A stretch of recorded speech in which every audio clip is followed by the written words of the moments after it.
रक्तचाप ज़्यादा रहने की वजह से या डायबिटीज़ की वजह से या किसी और कारण से कमज़ोर हो गई है, तो ब्लड प्रेशर बढ़ने की वजह से वो कमज़ोर दीवार फट जाती है, खुल जाती है, उसकी वजह से भी ब्रेन हेमरेज हो सकती है। तो 90% पेशेंट जिनको ब्रेन हेमरेज है, उनको सिर दर्द की शिकायत रहती है और वो भी बहुत ज़्यादा टाइम जो है, बहुत तेज़ सिर दर्द हो। और सबसे इम्पोर्टेंट ये है कि जो शुरू के लक्षण आए, उसी में ही अगर हम डॉक्टर के पास पहुँच जाएँ और ट्रीटमेंट कराएँ, तो उससे जल्दी ठीक होने के चांसेस 99% केसेज़ में उस पेशेंट को हम आईसीयू में एडमिट करेंगे, क्योंकि वो बड़ा क्रिटिकल टाइम होता है। ब्लड प्रेशर ज़्यादातर बढ़ा हुआ होता है, जिसको कि हमें बहुत स्ट्रिक्टली कंट्रोल करना होता है, जिसके लिए हमें गोलियाँ, इसके अलावा इंजेक्शन भी लगाने पड़ते हैं। तो 50% ऑफ द पेशेंट जिनको कि ब्रेन हेमरेज हुआ है, वो टोटली बिना किसी डेफिसिट के अपनी नॉर्मल लाइफ लीड कर सकते हैं कई सालों तक, सालों से। दोस्तों स्वागत है आपका हमारे एक और पॉडकास्ट में। दोस्तों आज हम ब्रेन हेमरेज को लेकर बातचीत करने वाले हैं और डिटेल में डिस्कस करेंगे इसके रीजन के बारे में, ट्रीटमेंट के बारे में। तो स्वागत कीजिए इंडिया के टॉप ब्रेन और spine surgeon doctor Rahul Gupta ji का। डॉक्टर राहुल जी बहुत बहुत धन्यवाद हमें टाइम नमस्कार, देने के लिए। नमस्कार दर्शकों। डॉक्टर राहुल जी सबसे पहला सवाल ब्रेन हेमरेज क्या है और इसके मेन रीजन क्या है? तो जब भी ब्रेन के अंदर ब्लड का रिसाव हो जाता है, मतलब वो ब्लड वेसल से निकल के ब्रेन के अंदर, ब्रेन की सतह पे या ब्रेन के अंदर जो पानी वाला रास्ता है, उसमें बह जाता है ब्लड, तो उसको ब्रेन हेमरेज कहते हैं। और ब्रेन हेमरेज का रीजन क्या है? आखिर होता क्यों है ये? तो कोई भी जो ब्लड वेसल है, अगर वो फट जाती है, तो उसके अंदर से ब्लड बाहर आ जाता है और वही ब्रेन हेमरेज का कारण होता है। अब नस फटने का कारण क्या है? या तो नस की दीवार में कमजोरी है, जैसे कि कोई एनेउरिज्म है, या जन्म से कोई एवी मालफॉर्मेशन है, या कोई ड्यूरल एवी फिस्टुला है, मतलब कि ब्लड वेसल की जो दीवार है वो कमजोर है, तो उसके फटने की वजह से जो है ब्रेन हेमरेज हो जाता है, और वो किसी भी उम्र के आदमी या औरत में हो सकता है, बच्चे में भी हो सकता है। इसके अलावा ब्लड प्रेशर बढ़ने की वजह से जो दीवार कमजोर है, जो कि जन्म से कमजोर है या ओवर द टाइम रक्तचाप ज़्यादा रहने की वजह से या डायबिटीज़ की वजह से या किसी और कारण से कमज़ोर हो गई है, तो ब्लड प्रेशर बढ़ने की वजह से वो कमज़ोर दीवार फट जाती है, खुल जाती है, उसकी वजह से भी ब्रेन हेमरेज हो सकता है। तो ब्रेन हेमरेज होने के ये 2 मुख्य कारण हैं। और सिम्टम्स की अगर हम बात करें तो क्या ऐसे सिम्टम्स है जो अगर नज़र आते हैं और अगर हम उस टाइम ट्रीटमेंट करा लें तो इससे बच सकते हैं? ब्रेन हेमरेज जो है ना, उसमें सबसे इम्पोर्टेंट सिम्पटम जो है वो आता है सिर दर्द का। जब भी ब्लड जो है अपनी जगह से निकल के बाहर ब्रेन में आता है, तो बहुत तेज़ सिर दर्द होता है। तो 90% पेशेंट जिनको ब्रेन हेमरेज है, उनको सिर दर्द की शिकायत रहती है, और वो भी बहुत ज़्यादा टाइम जो है, बहुत तेज़ सिर दर्द होता है, साथ में उल्टी आती है, दिखाई देने में परेशानी होती है, और 5 से 10% पेशेंट बेहोश भी हो जाते हैं। कुछ पेशेंट्स को दौरे आने की शिकायत रहती है ब्रेन हेमरेज की वजह से। 10% के केसेज़ में रिसाव जो है ब्लड का, या जो निकल रहा है ब्लड, वो धीरे-धीरे निकलता है या धीरे-धीरे कलेक्ट होता है, तो उसमें तेज़ सिर दर्द शुरू में नहीं होता, पर धीरे-धीरे सिर दर्द बढ़ता है। एक साइड कमज़ोर हो सकती है, दौरा पड़ सकता है, ब्रेन की इरिटेशन हो सकती है, टेंशन बढ़ सकती है, दिखाई देने में प्रॉब्लम हो सकती है, या फिर ओवरऑल घबराहट और शरीर टूटा-टूटा सा रहता है। तो वो होता है जब क्रॉनिक ब्रेन हेमरेज हो रहा है, धीरे-धीरे बढ़ रहा है। ये ओके। और क्या माइग्रेन को इससे रिलेट कर सकते हैं? माइग्रेन को ब्रेन हेमरेज से रिलेट करना सही नहीं है, क्योंकि माइग्रेन एक अलग बीमारी है, और ब्रेन हेमरेज के साथ उसका कोरिलेशन बहुत रेयरली कभी होता है, जो कि मेरी जानकारी में ऐसा नहीं है। बिल्कुल। अगर किसी को ब्रेन हेमरेज हो जाए तो उसके ठीक होने के क्या चांसेस रहते हैं? ब्रेन हेमरेज डिफरेंट टाइप्स का होता है, जैसे मैंने बताया, क्रॉनिक भी हो सकता है, एक्यूट भी हो सकता है, ब्रेन के अंदर ब्लीडिंग हो सकती है, जिसको इंट्रापेरेन्काइमल ब्लीड कहते हैं, ब्रेन के बाहर हो सकती है, जिसको कि सबअरेक्नोइड हेमरेज या फिर सबड्यूरल हेमेटोमा कहते हैं। तो अलग अलग टाइप के ब्रेन हेमरेज के अलग अलग आगे प्रोग्नोसिस होते हैं। ब्रेन के अंदर अगर डैमेज है, अगर ब्रेन के अंदर डैमेज है, तो डेफ़िनेटली उससे नुकसान ज़्यादा होता है, रिकवरी स्लो होती है, और अगर छोटा ब्रेन हेमरेज है, तो रिकवरी पूरी तरह हो सकती है, बड़ा ब्रेन हेमरेज है, सर्जरी की ज़रूरत पड़ती है, तो कुछ ना कुछ डेफ़िसिट्स रह जाते हैं। सबरेक्टॉइड हेमरेज है, तो उस केस में एन्युरिज़्म होने के चांसेस काफ़ी ज़्यादा रहते हैं, तो हमें एन्युरिज़्म को भी ट्रीट करना पड़ता है ताकि दोबारा ना फटे। एवी माल्फ़ॉर्मेशन है, तो उसको हमें ट्रीट करना पड़ता है, जिसके लिए सर्जरी करनी पड़ती है। या फिर अगर क्रॉनिक एसडीएच है, जो कि माइनर ट्रॉमा होने के बाद होता है, और वो ट्रॉमा होने के महीने 2 महीने बाद मैनिफेस्ट करता है, उस केस में भी ब्लड निकालने के बाद अच्छा प्रोग्नोसिस है, पेशेंट जल्दी से ठीक हो जाते हैं। तो डिफरेंट टाइप के ब्रेन हेमरेज के लिए डिफरेंट ट्रीटमेंट है, बट सबसे इम्पोर्टेंट ये है कि जो शुरू के लक्षण आए, उसी में ही अगर हम डॉक्टर के पास पहुंच जाएं और ट्रीटमेंट कराएं, तो उससे जल्दी ठीक होने के चांसेस हैं।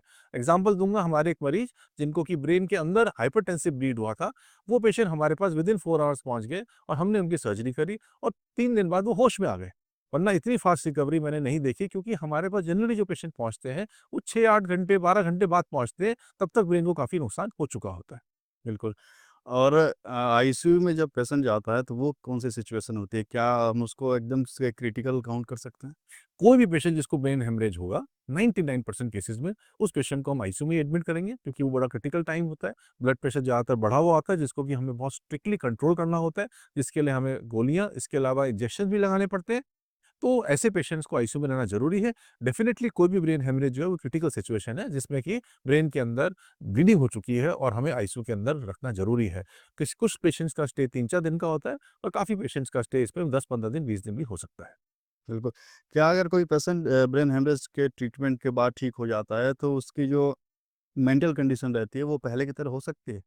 या कुछ चेंजेस रहते हैं? कोई भी पेशेंट जो ब्रेन हेमरेज का है, उसका ब्रेन हेमरेज का साइज़ कितना है, उस पे डिपेंड करता है। अगर छोटे ब्रेन हेमरेज है या फिर सबरेक्टोइड हेमरेज है जो कि माइनर है और एन्युरिज्म है, एन्युरिज्म को हमने ट्रीट कर दिया, तो लॉन्ग टर्म में पेशेंट अपनी नॉर्मल लाइफ़ में आ सकता है। अगर मैं अपने एक्सपीरियंस से कहूँ पिछले 25 साल के एक्सपीरियंस से, तो 50% ऑफ द पेशेंट जिनको कि ब्रेन हेमरेज हुआ है, वो टोटली बिना किसी डेफ़िसिट के अपनी नॉर्मल लाइफ़ लीड कर सकते हैं कई सालों तक, सालों-साल। बशर्ते कि वो अपना ब्लड प्रेशर, शुगर वगैरह और सब चीज़ों का ध्यान रखें। लेकिन 50% पेशेंट जो हैं, उनमें कुछ ना कुछ डेफ़िसिट्स रह सकता है। 5 से 10% पेशेंट्स जो हैं, वो कोमा में रह सकते हैं या फिर उनकी डेथ हो जाती है, तो वो ठीक नहीं हो पाते हैं। तो ब्रेन हेमरेज जो है, वो एक घातक बीमारी है, जिसको कि प्रिवेंट करने के लिए हमारे को बहुत सारे स्टेप्स लेने पड़ते हैं और लेने चाहिए। नहीं तो एक बार हो गया, तो उसके बाद काफ़ी हद तक हम भगवान भरोसे होते हैं। बिल्कुल। आपने बीपी, शुगर की बात की, इसके साथ और कौन-सी ऐसी बीमारियाँ हैं अगर किसी इंसान को है तो उसको ध्यान रखना चाहिए ताकि ब्रेन हेमरेज जैसे अटैक ना आए? जब हम बात करते हैं ब्रेन हेमरेज की, सबसे इम्पोर्टेंट है ब्लड प्रेशर को अपने कंट्रोल में रखना। सेकंड आता है हमारी क्रॉनिक इलनेसेस को अपने कंट्रोल में रखना। कोई भी क्रॉनिक इलनेस, चाहे डायबिटीज़ है, चाहे थायरॉइड की प्रॉब्लम है, या शरीर में गठिया-बाय है, या कोई भी बीमारी है जिसके लिए कि हमें डॉक्टर के पास बार-बार जाना पड़ रहा है या हमारे को दवाई लेनी पड़ रही है। चाहे हमारा खून गाढ़ा है, चाहे पतला है, चाहे हार्ट की डिज़ीज़ है या लिवर की डिज़ीज़ है, हर चीज़ के लिए हमें अपने डॉक्टर के रेगुलर संपर्क में रहना है। जो भी स्पेशलिस्ट बताता है उसको हमें फ़ॉलो करना है ताकि हमारे ब्लड के पैरामीटर्स, ब्लड प्रेशर और बाकी सब पैरामीटर्स ठीक रहें। क्योंकि कोई भी पैरामीटर अगर खराब होता है तो उसमें ब्लीडिंग होने का चांस बढ़ जाता है। लिवर डिज़ीज़ है, प्लेटलेट कम है तो ब्लीडिंग हो सकती है। अगर हमारी किडनी खराब है तो उसमें भी प्लेटलेट डिसफंक्शन हो जाता है तो उसमें ब्लीडिंग हो सकती है। इसके अलावा हमारी ब्लड वेसल्स की कोई और बीमारी है तो उसमें भी ब्लीडिंग हो सकती है। आर्थराइटिस वाले पेशेंट में भी ब्रेन हेमरेज हो सकता है। तो सारी बीमारियों को हमें अपने कंट्रोल में रखना बहुत ज़रूरी है। तो क्या स्ट्रेस भी एक रीज़न हो सकता है? स्ट्रेस जो है वो हमारे ब्लड प्रेशर को बढ़ाता है। तो स्ट्रेस भी एक कारण हो सकता है जिससे कि हमारे को ब्रेन हेमरेज हो सकता है। स्ट्रेस होता है तो उससे डायबिटीज़ बढ़ती है, उससे क्रॉनिक इलनेसेस भी हमारी बढ़ती है, तो उस केस में भी हमारे को उन चीज़ों को कंट्रोल में रखना है, ज़रूरी है। इसके अलावा व्यायाम करना, डेली 1 घंटा एक्सरसाइज़ ज़रूर करनी है, हफ्ते में कम से कम 5 दिन। खाना पौष्टिक खाना है, बीड़ी, सिगरेट और अल्कोहल से हमें दूर रहना है। टाइम पे सोना, टाइम पे उठना है। दिन में हमारा अगर नाइट शिफ्ट है, तो उस हिसाब से अपना हम सिस्टम को चेंज कर सकते हैं, पर 6 से 7 घंटे की डेली एक कंटिन्यूअस और अच्छी स्लीप, साउंड स्लीप लेना बहुत ज़रूरी है, हमारे शरीर को फिट रखने के लिए। और अगर हमारा शरीर फिट रहेगा, तो ब्रेन हेमरेज होने के चांसेस कम हो जाएँगे। उसके अलावा अगर ब्रेन हेमरेज होता भी है, तो उसको झेलने की क्षमता हमारी बढ़ जाएगी। इसीलिए फिट रहना बहुत ज़रूरी है। बिल्कुल। ऐज की अगर हम बात करें तो क्या यंगस्टर में भी अभी ब्रेन हेमरेज के मामले आ रहे हैं?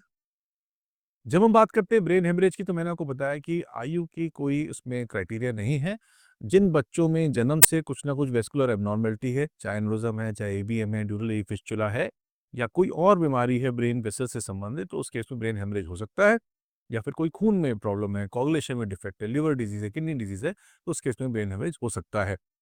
और एल्डरली पेशेंट्स में जिनका कि जो कि हाइपरटेंशन जनरली 30-40 साल की उम्र के बाद देखा जाता है, तो जिन लोगों की उम्र 50-60 साल है, उनमें हाइपरटेंसिव ब्लीड यानी ब्लड प्रेशर ज़्यादा होने की वजह से ब्रेन हेमरेज होने के चांसेस ज़्यादा रहते हैं।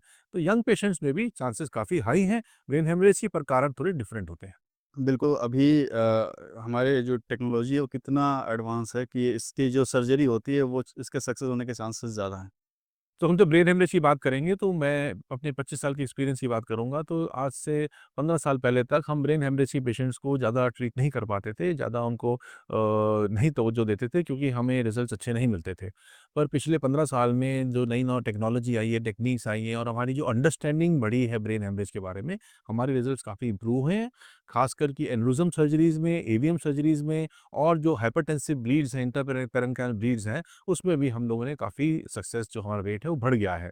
डेफ़िनिटली क्रॉनिक ब्लीड्स तो हम पहले भी बहुत अच्छे से ट्रीट कर पाते थे, पर अभी जो हमारे पास ऑपरेटिंग माइक्रोस्कोप आया है, एमआरआई, सीटी स्कैन, एंजियोग्राफी की फैसिलिटी ईज़िली अवेलेबल हो गई है, पेशेंट्स की जागरूकता बढ़ गई है और वो सही टाइम पे हमारे पास आ जाते हैं। तो उस केसेज़ में हम उनको जल्द से जल्द बेटर टेक्नीक से ट्रीट कर पाते हैं, उससे ओवरऑल रिज़ल्ट्स में बहुत ज़्यादा फ़ायदा हुआ है। बिल्कुल। एक इससे जुड़ा एक और सवाल है, जैसे अगर किसी के सामने अगर किसी दूसरे इंसान को ब्रेन हेमरेज होता है और उसे हॉस्पिटल ले जाने में जो भी वक़्त बचता है, उस बीच में इंसान को क्या करना चाहिए? सबसे इम्पोर्टेंट ये है कि अगर उसको पेशेंट को सिर्फ सिर दर्द हुआ है, वॉमिटिंग हो रही है, तो उसको आराम से लेटा दें, करवट दिला के लेटा दें और हम तुरंत एक एम्बुलेंस को बुलाएँ और एम्बुलेंस में ले जाना बेहतर होता है। पर अगर हमें लगता है कि एम्बुलेंस को आने में 10-15 मिनट से ज़्यादा देर हो जाएगी और अगर पेशेंट चल पा रहे हैं या थोड़ा लंगड़ा के भी चल रहे हैं, तो तुरंत उनको अपनी गाड़ी में बिठा के नियरेस्ट मल्टी स्पेशलिटी हॉस्पिटल में लेके जाना चाहिए, जहाँ पर कि सीटी स्कैन, एमआरआई, एंजियोग्राफी ये 3 फैसिलिटीज़ हों, जहाँ पर एक न्यूरो फिजिशियन और एक न्यूरो सर्जन दोनों अवेलेबल हों। जहाँ पर कि इमरजेंसी डिपार्टमेंट जो है वो एक्टिव हो और सेंसिटाइज़्ड हो ताकि पेशेंट का जल्द से जल्द सीटी, एमआरआई, एंजियो जो भी ज़रूरी है वो हो पाए और अगर ऑपरेशन करना पड़े तो ऑपरेशन थिएटर की फैसिलिटीज़ अवेलेबल हों। कुछ पेशेंट्स ऐसे होते हैं जो कि बेहोश हो जाते हैं, अगर बेहोश हो जाते हैं तो उस केस में भी हमें पेशेंट को करवट दिला के लेटाना है ताकि बाई चांस वो वॉमिटिंग करता है या दौरा पड़ता है, तो उस केस में उसके खाद्य पदार्थ या जो मुँह से निकल रहा है सलाइवा वो उसके लंग्स में ना जाए। क्योंकि हमने काफ़ी पेशेंट्स में देखा है कि वो पेशेंट जो है ब्रेन हेमरेज तो वो अलग चीज़ है, साथ में उन्होंने अपने बलगम को या वोमिटिस को एस्पिरेट कर लिया, लंग्स में ले गए जिससे कि निमोनिया भी हो जाता है। तो हम ब्रेन हेमरेज भी ट्रीट कर रहे होते हैं और निमोनिया को भी ट्रीट कर रहे होते हैं। तो निमोनिया जो है वो ब्रेन हेमरेज के साथ एसोसिएटेड घातक बीमारी है। खासकर जब ब्रेन हेमरेज के बाद मरीज जो है वो बेहोश हो जाता है और कोई भी दवाई नहीं देनी है। हाँ, अगर बहुत तेज़ सिर दर्द हो रहा है तो हम एक क्रोसिन की 650 की गोली दे सकते हैं ताकि दर्द में आराम आ जाए या फिर एक पेंटोप्राज़ोल या कोई भी एंटासिड की गोली दे सकते हैं ताकि एसिड ज़्यादा ना बने, वॉमिटिंग ना आए। लेकिन इसके अलावा कोई गोली नहीं देनी और ये गोलियाँ भी 20-25 एमएल पानी के साथ देनी है। ज़्यादा पानी नहीं पिलाना क्योंकि उस केस में भी वॉमिटिस के साथ एस्पिरेशन निमोनाइटिस का खतरा रहता है। पेशेंट को जल्द से जल्द अस्पताल पहुँचाना ही सबसे इम्पोर्टेंट टास्क है। बहुत-बहुत धन्यवाद आपका, फौजी, इतना डिटेल डिस्कस करने के लिए और तमाम इन्फॉर्मेशन हम तक पहुँचाने के लिए। Thank you so much.